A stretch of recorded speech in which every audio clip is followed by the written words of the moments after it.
On a freezing February morning in 1957, a man walking along a quiet road outside Philadelphia noticed a cardboard box discarded in the brush. Curious, he opened it. Inside was the body of a little boy, bruised, malnourished, and wrapped in a cheap blanket.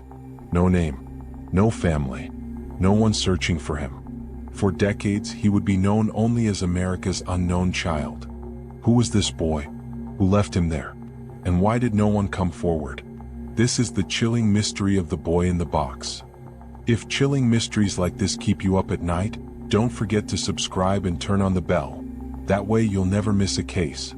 Now let's begin. On a cold February day in 1957, just outside Philadelphia, a young man made a decision that would change history. He was walking along Susquehanna Road, a quiet stretch bordered by woods and undergrowth, when something unusual caught his eye. A small cardboard box sat abandoned near the roadside. At first it looked like nothing more than trash, a discarded package, something unimportant. But as he drew closer, curiosity tugged at him. He lifted the box's flap, and in that moment his world collapsed. Inside, wrapped in a plain, cheap blanket, was the lifeless body of a boy. No identification, no family, no witnesses. Just a child no older than 6, left alone in a box. The boy bore signs of something darker: bruises, malnourishment, cuts on his body, and his hair crudely chopped. He had been scrubbed clean, almost as though someone tried to wash away the crime itself. But nothing could hide the horror of that sight. The police would arrive quickly, their flashing lights reflecting against the bare winter trees. They would document every inch of that scene: the box, the blanket, the boy's small, frail frame. And from that day on, the mystery began. Who was he? Who left him there? And why did no one ever come forward to claim him? The case would haunt generations. For 65 years, the world would know him only by a heartbreaking title: The Boy in the Box. At the Philadelphia morgue, the small boy's body was examined carefully, and the picture that emerged was heartbreaking. He was estimated to be between 4 and 6 years old, though malnourishment made him appear even younger. He weighed just 30 pounds. His body bore signs of long-term neglect. His fingernails were clipped short, his hair had been crudely cut, and there were dark bruises across his face and torso. Most haunting of all were the surgical scars. The boy had undergone an operation to repair a hernia. On his ankle was another faint scar, perhaps from a medical procedure. These details were unusual. They suggested he had once been cared for, at least briefly, by someone with access to medical treatment. And yet, despite these clues, there was nothing. No missing child reports matched his description. No frantic parents called the police to claim their son. It was as though he had never existed. Investigators took the extraordinary step of photographing the boy after death, dressing him in clothes and distributing those images to the media. It was a desperate attempt to spark recognition, to give the child back his name. Newspapers across Philadelphia and beyond published his face. Flyers were printed and mailed to every police department in the state. The response was overwhelming, but it led nowhere. People called with tips. Neighbors thought they recognized him, but every lead crumbled under scrutiny. The cardboard box itself was traced. It had once contained a bassinet sold by a department store. Detectives managed to track down the specific store and even created a list of buyers. But the store had sold hundreds of those bassinets. No useful lead emerged. The cheap blanket the boy was wrapped in was analyzed too. Investigators believed it had been manufactured in North Carolina and shipped across the country. Once again, the trail went cold. The police had physical evidence, photographs, and national attention. But what they didn't have was the one thing that mattered most: a name. And so, a question began to haunt the detectives themselves. How could a child disappear from the world so completely, with not a single person stepping forward to claim him? The years that followed the discovery of the boy were filled with desperate leads, whispered rumors, and theories that seemed to bring investigators close to the truth, only to collapse under the weight of missing evidence. One of the earliest theories centered around a nearby foster home. Detectives learned that just a short distance from where the boy's body was found, a family had been housing multiple children. Suspicion grew, Could he have been one of theirs? Was he neglected, abused, and then discarded? Police questioned the family, searched the property, and even checked the numbers of bassinets sold to see if one matched the box. But in the end, nothing tied the foster home directly to the boy. Another theory took the investigation in a stranger direction. In the early 1960s, a woman known only as Martha came forward with a shocking confession. She claimed that as a child, she had lived in an abusive household. Her mother, she said, had bought a young boy from another family, only to abuse him relentlessly. According to Martha, after one beating went too far, the mother killed the boy and disposed of his body in a box. Investigators were shaken by her story. She provided specific details about the box, the blanket, and even scars on the boy's body. For a moment, it seemed the mystery was over. But when detectives tried to corroborate her story, it unraveled. Neighbors reported that Martha was known for being unstable. Psychological evaluations cast doubt on her testimony. And though she described the boy's features, she could not provide proof beyond what had already been made public. Once again, the trail went cold.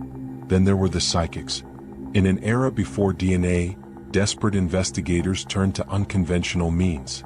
Psychic after psychic claimed visions of the boy's family, his house, even the circumstances of his death.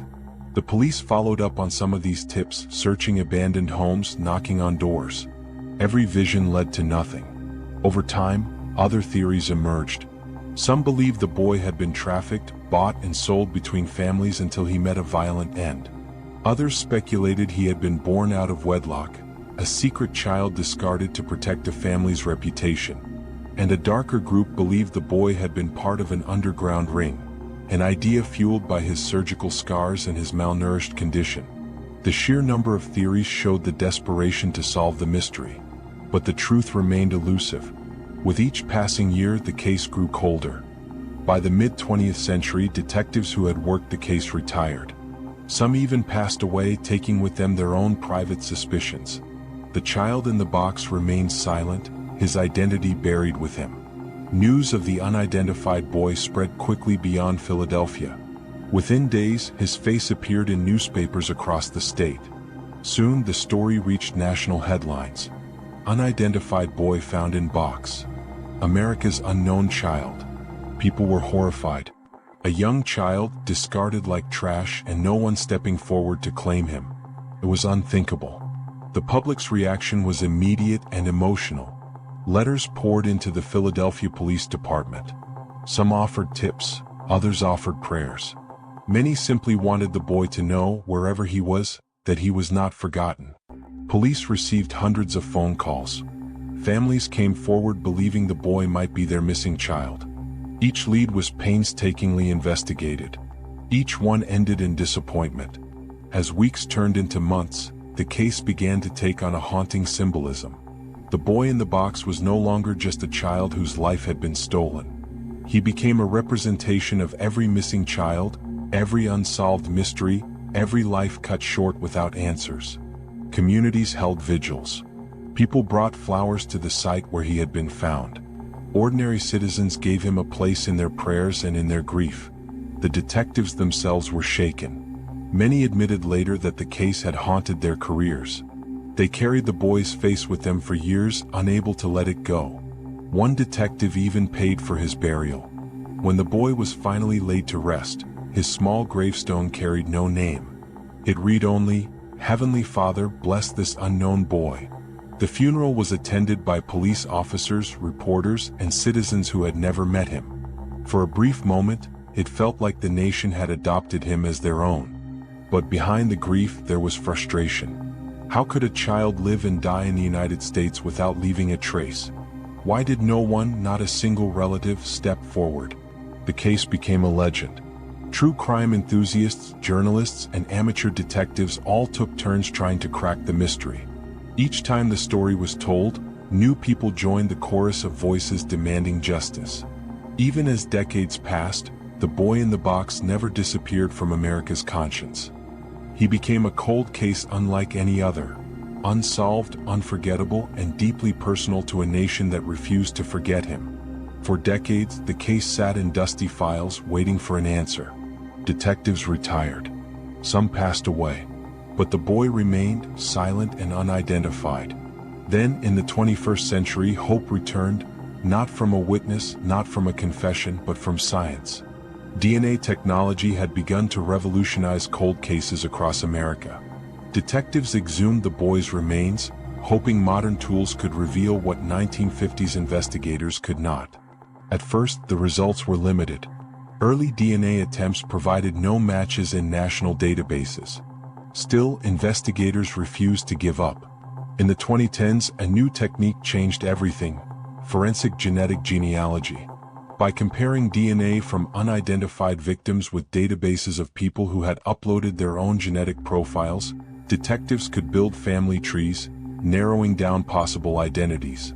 The process was long, painstaking, and often emotional. Each branch of the tree was explored, relatives identified, histories cross-checked. For years, genealogists worked silently, searching for the missing piece that would give this boy back his name.